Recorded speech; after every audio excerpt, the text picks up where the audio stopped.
Homossexualidade. O que a Bíblia fala? A Bíblia apoia? A Bíblia condena? O que você acha sobre a prática da homossexualidade? A Bíblia diz que ter relacionamento homossexual é pecado. O casamento, o relacionamento sexual foram criados por Deus para ser entre um homem e uma mulher. Devemos amar uns aos outros, mas precisamos tomar cuidado com os desejos carnais ou os desejos sexuais. No livro de Gênesis, no capítulo de numeral 2, verso 24, a Bíblia nos diz: por essa razão, o homem deixará pai e mãe e unir-se-á a sua esposa, e eles se tornarão uma só carne. Se você continuar lendo em Levítico, capítulo 18, versículo 22, não se deite um homem como quem se deita com uma mulher. É repugnante.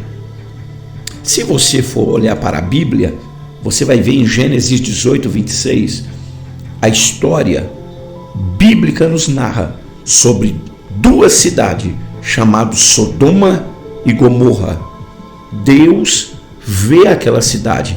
Deus resolve então destruir aquela cidade, pois o pecado estava subindo na narina do Senhor e Deus já não estava mais suportando o cheiro daquela cidade. O pecado o salário dele é a morte, mas o dom gratuito de Deus é a vida eterna. Deus envia os seus anjos no meio do caminho. Os anjos acampam e encontram com Abraão.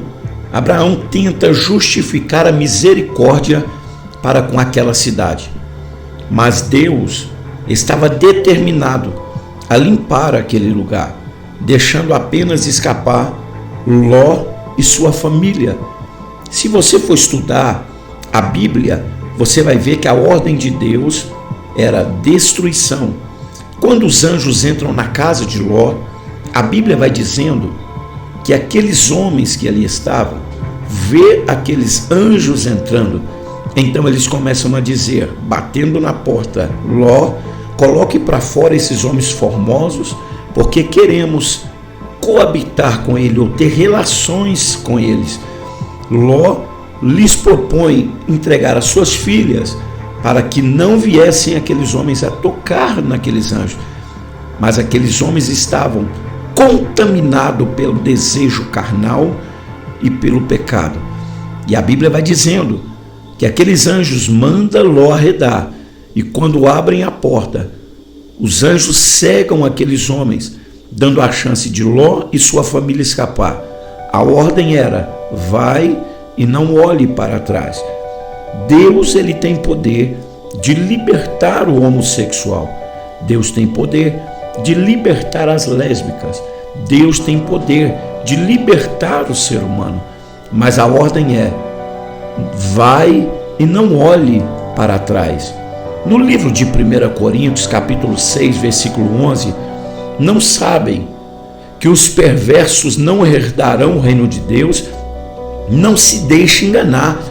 Nem os imorais, nem os idólatras, nem os adúlteros, nem os homossexuais, possíveis ou altivos, nem ladrões, nem avarentos, nem alcoólatras, nem caluniadores, nem trapaceiros herdarão o reino de Deus. A ordem é certa. 1 Coríntios 6,18. Fuja da imoralidade sexual. Todos os outros pecados que alguém cometer fora do corpo, os cometa, mas quem pecar sexualmente peca contra o seu próprio corpo. E o corpo, por ser templo do Espírito Santo, é necessário cuidar do corpo, cuidar com carinho, respeitar o seu corpo. E essa prática que hoje é colocada nunca foi apoiada pelo Senhor. Eu entendo que muitas pessoas tentam usar da própria Bíblia, dizendo que Deus jamais vai lhes lançar fora. A Bíblia vai dizendo que quando Deus vier julgar a raça humana, ele vai vir com justiça.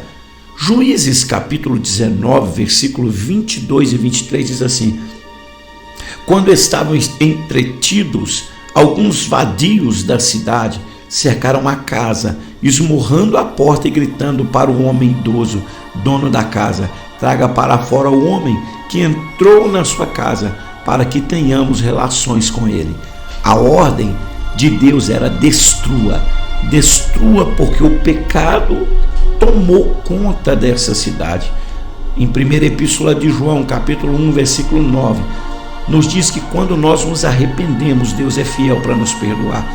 Se confessarmos os nossos pecados, Ele é fiel e justo para perdoar os nossos pecados. E a Bíblia vai dizendo que o Senhor nem se lembra mais. Gálatas 5, 16, 17 diz assim: por isso vos digo, vivam pelo Espírito, de modo nenhum satisfazendo os desejos da carne, pois a carne deseja o que é contrário ao Espírito, o Espírito é o que é contrário à carne, e eles estão em um conflito como um outro, de modo que se vocês não fizerem o que é certo, vocês não vão conseguir vencer.